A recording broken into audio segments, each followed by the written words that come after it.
What we're going to do this evening is a little different lesson. I don't have something tangible to show you. I was passing a paper around about that tower that they built in Dubois. And you're welcome to pass it around and look at that. I love building things. In fact, if you look on the website, one of the things that I've done is put a bunch of things I'm interested in. I love to build in stone. I love to build in wood. I love to build unique things out of fiberglass and steel. I like building things. And I like making things that last.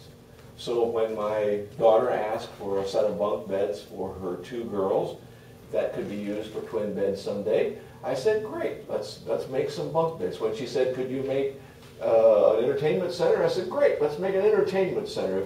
If she says, could you make me a coffee table and 2 matching end tables? Yes, glad to help you. I like building things. The problem is, none of them last. Have you noticed that? I live in a house, needs constant repair all the time. It's always needing something so it can stay standing up and looking good. All right? Even though we try and make things last and we build them right, they don't last forever.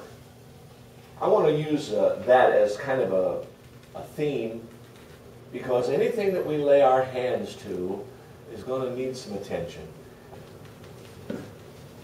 There was a time in the history of the world when we as human beings were all of one basic tribe and one nationality and one language. And it was an amazing time in some ways, because we look at the divisions between us now, and we needed a United Nations building in New York City with thousands and thousands of translators, but it hasn't always been that way. Let me read this for you. Genesis 11, verses 1 and following. Now the whole world had one language and a common speech. As men moved eastward, they found a plain in Shinar and settled there. They said to each other, come, let's make bricks and bake them thoroughly. So they used brick instead of stone and tar for mortar. Then they said, come, let us build ourselves a city with a tower that reaches to the heavens, so that we may make a name for ourselves and not be scattered over the whole face of the whole earth. But the Lord came down to see the city and the tower that the men were building, and the Lord said, if as one people speaking the same language, they've begun to do this, then nothing they plan to do will be impossible for them. Come, let's go down and confuse their language so that they do not understand each other. So the Lord scattered them from there all over the earth, and they stopped building the city. That's why that place is called Babel, because there the Lord confused the language of the whole world, and from there the Lord scattered them over the face of the whole earth. I want to share the fact that it's not just in that part of the world that they like to build tall things. We like to build tall things in this country too, but that tower that I have passed around there, that Abu Dhabi tower, Dubois Tower, I'm sorry, is the tallest structure in the world right now. It's 2,716 feet high. Now that's 160 stories stacked up on top of each other. 160. I was watching a special program as to how they built that thing. It's poured concrete, and they poured it in one continuous pour. So every day they moved the forms up just a little higher and poured more concrete on top. And they've got lasers from different points all around the tower that focus on certain points, on their reference points on the tower, to make sure that they're going straight up, not even varying the tiniest fraction of an inch, because if it gets off of center just a little bit, the whole thing becomes unstable. So it just keeps getting more and more narrow at the top, because the higher that you build, the higher the forces of the wind pressures and things are on them. So it gets narrower and narrower at the top. It's like a pencil point sticking up in the air, 2,716 feet high. Now that's an amazing structure. The Tower of Babel, I don't think was quite on that scale. I don't think so. But it was a unique building. And they did it very uniquely in the sense that rather than use cut stone, which would have been a lot of stonemasons, what they did is they handmade bricks and then fired them thoroughly, so that they became almost like custom-made chunks of stone that they could build very easily on top of one another that would fit very tightly because they were pretty precisely made. And they used tar for mortar, not cement. It's a very unique structure. That city was built in a whole different way than what we're normally used to. And I think we're going to find that city one of these days when the satellite images come down and we say, well, what is that figure down there that we can't quite make out? And I think they'll uncover that city one of these days. I think it's going to be interesting because they're going to be finding fully fired bricks held together with mortar made out of tar. Very interesting. But God came down and he said, if they can do this working together, using one language, there's nothing that they can't accomplish. And so he confused their language and he separated them so that they had to work on much smaller projects individually scattered around through the world. Now, I want to just push forward a little bit farther, and I want to go to the time of Jesus. Jesus said, I want to build you a tower, just like the Tower of Babel. I want to connect God with man, because that was one of the things that the people were building the Tower of Babel, to get up close enough to heaven that it could connect the earth and heaven. They could talk directly to God. They could interchange back and forth. It was a tower that would not only add to their own egos, being the biggest structure ever made, but it was also supposed to be a thing that connected this world with God's world, where God could live. And they had it engineered so that it could be like a sanctuary, so that they could have their prayers go up and be a part of their communication with God. And Jesus said, I want to build you a tabernacle not made by human hands. And I want to read that for you. Mark 14:58.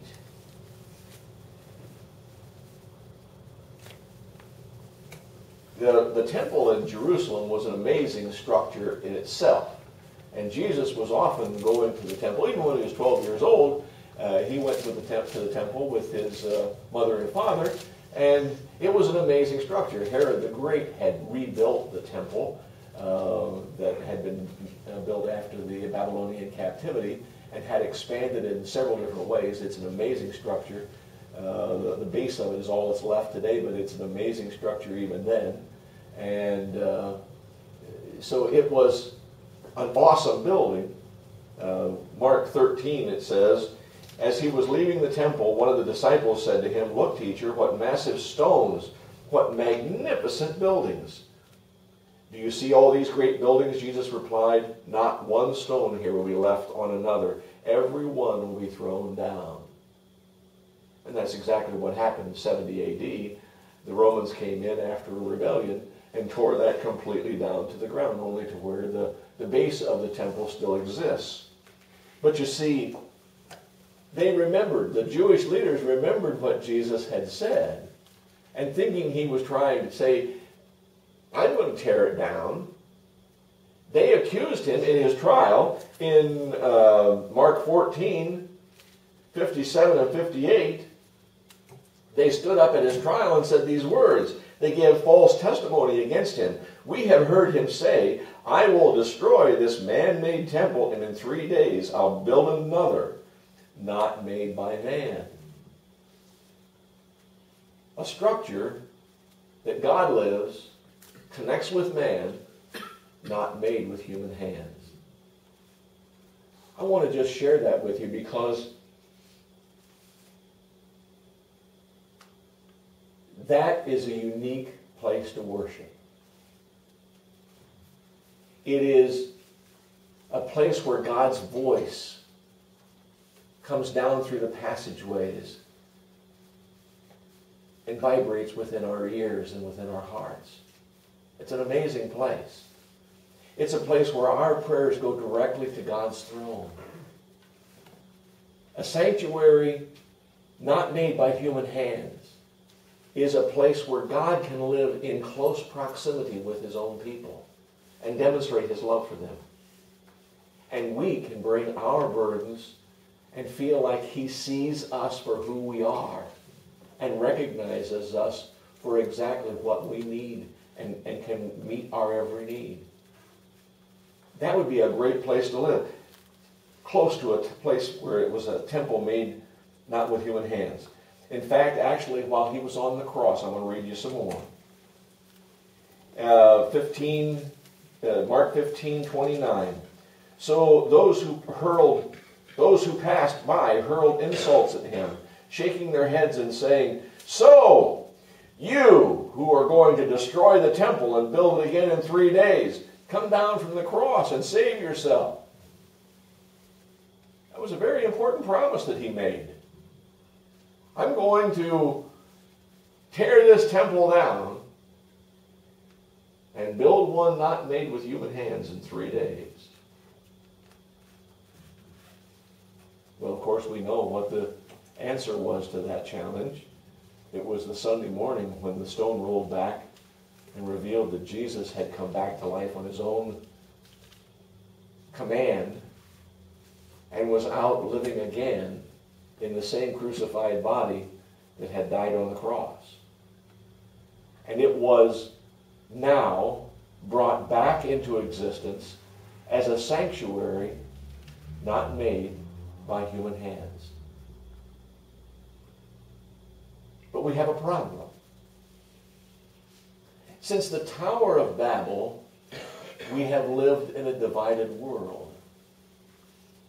In the time since the Tower of Babel, the nations of the world had been at war back and forth between the different groups.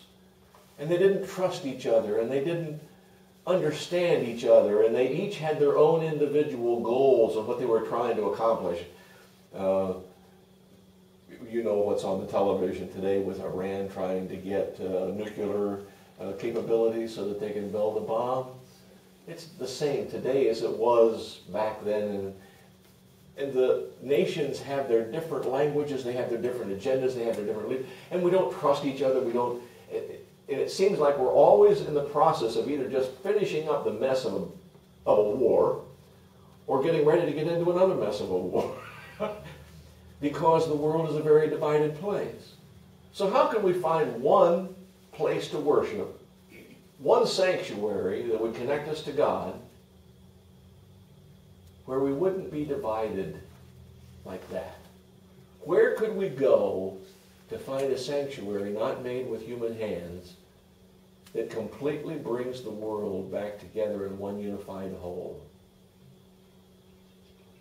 Well, the answer comes on Pentecost morning, when the Spirit of God comes roaring into that room with the sound of a mighty rushing wind, and a ball of fire breaks apart and separates, and a little tongue of fire goes over and stands over the head of every individual in that room. And they are filled with God's Spirit pouring out upon them. And how did God demonstrate the importance of what he had created? He completely reversed the miracle of the confusing of the tongues at the Tower of Babel by bringing to each individual within that room a different tongue, dialect, and language. So that as they stood on the rooftop praising God, surrounded by people from every nationality and every background, all there because they just finished the Passover and they were still in town, still waiting to know what was going to happen to this thing. And they filled the streets and they filled the communities and they filled the temple. waiting to see what God was going to do. And miraculously from the rooftops, men and women spoke in every known language. And what were they doing? Proclaiming the message of Jesus Christ. He has come back to life to be our sanctuary, the connection between his Father and this world. He's come back so that he can hear our needs and know our hearts. He lived with us. He grew up with us. He understands us. He's the one who took care of our every need. Every disease he overcame, every force of destruction, he blew it away. Everything that seemed like it's out of control to our small way of doing things, he had complete mastery over. He becomes the channel, the pipeline, the conduit, directly from our heart to the ear of his Father in heaven. He stands at the right hand of his Father, having fulfilled every mission, fulfilled every promise, fulfilled every prophecy, fulfilled every duty that he was given. And even at the Rock of Gethsemane, he said, "Not my will." And believe me, none of us wants to go through what he did. I mean, you don't have to take a look at Mel Gibson's thing before you realize nobody wants to go through that. The Passion is a very painful thing to watch. And we gloss it over, we tone it down because our own sense of our strength is very weak. But even Pilate could not believe that he had died so quickly because the abuse he had taken was so extreme. Ladies and gentlemen, I want you to know, he took all of that so that we could say there's not been one thing ever happened to us in our entire lives, not one thing that's ever transpired that comes even close to this. And if he could take it because he loved his Father in heaven, we can take our little portion of that and endure. I once was taking care of a lady, 96 years old. Her name was Edna Paxton. And Edna was a grand lady, tall, slender, ramrod straight, harsh. You could just see she was made of flint. And she'd gotten sick and had a bronchial infection or something and put in the hospital for a couple of days for IV drugs. And then they said, well, why don't you go to the nursing home where your daughter works, in the kitchen, and get recuperated a little bit before you go back to your home. And so she was in there about a week, maybe 10 days. And then one night, her gigantic 2.5-story house downtown burned all the way to the ground. And her daughter lived upstairs, was saved, and her son that lived downstairs in the back room was saved. They were the only things that were able to get out of the house, and the whole house was destroyed. All of her belongings, everything from her whole life was gone. And I rushed out to the nursing home to talk with Edna about the loss. And I was trying to comfort her, holding her hand, and we were going to have a word of prayer together. And she said, Pastor Bob, don't you understand? Don't you understand who I am? Well, yeah, I know who you are. You're in my congregation. I've been taking care of you for several years. No. She said, you don't understand. When I was just a young married wife, just getting started with my family, I had the most radiant, glorious 3-year-old daughter that you'd ever want to imagine in your mind. And I loved her, and she was the joy of my life.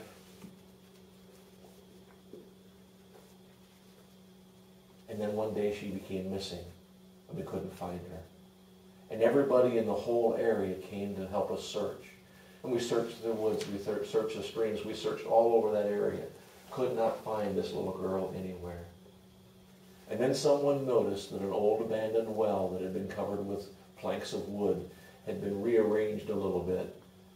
And they finally pulled all that back, and they found my little girl head first down in that well, having drowned in an abandoned well. She'd somehow gotten between the boards and gotten down in there head first.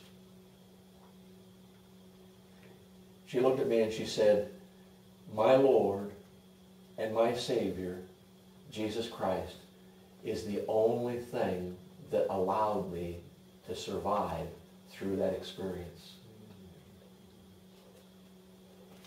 I depended on His strength.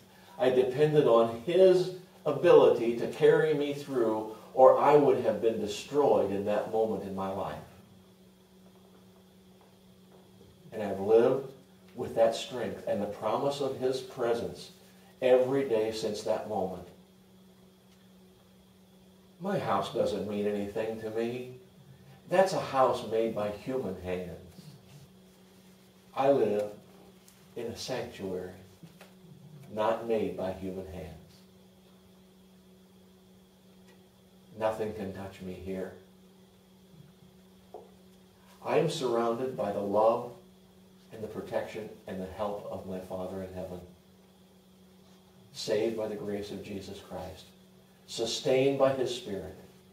I live in a house that's indestructible. A house not made with human hands.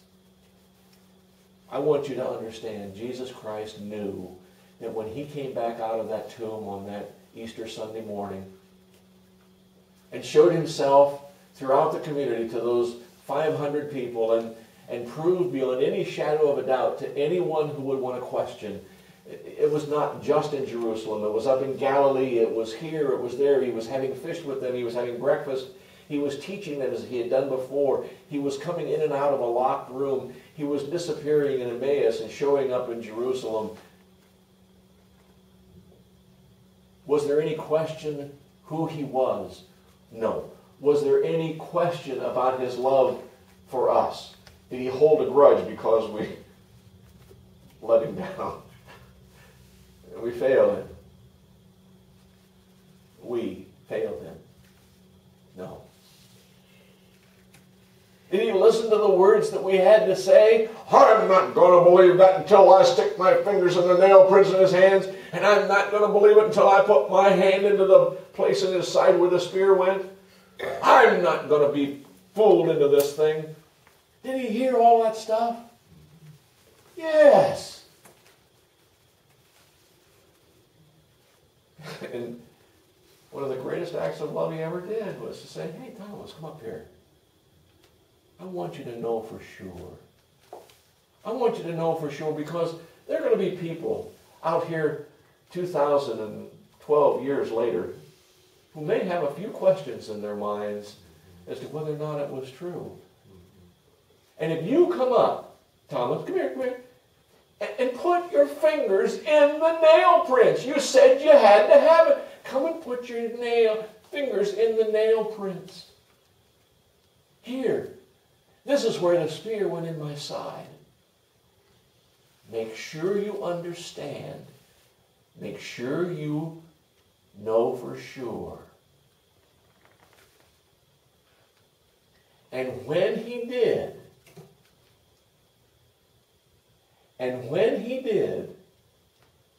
he hit the ground on his knees, saying, "My Lord and my God, you have created a sanctuary that will endure forever, not made by human hands, not made by a father's will, not made by some gestation in a test tube someplace in a petri dish. This was God's work to build a sanctuary that would endure for all time and eternity. He's here for you. He's here for us. We can trust it. We can believe it. We can know it. In our darkest hours, in the most private part of our hearts, where we only know ourselves how frightened we really can be. We don't know what's going to happen next. It can be pretty scary. know that our Savior is still there with us and still taking care of us.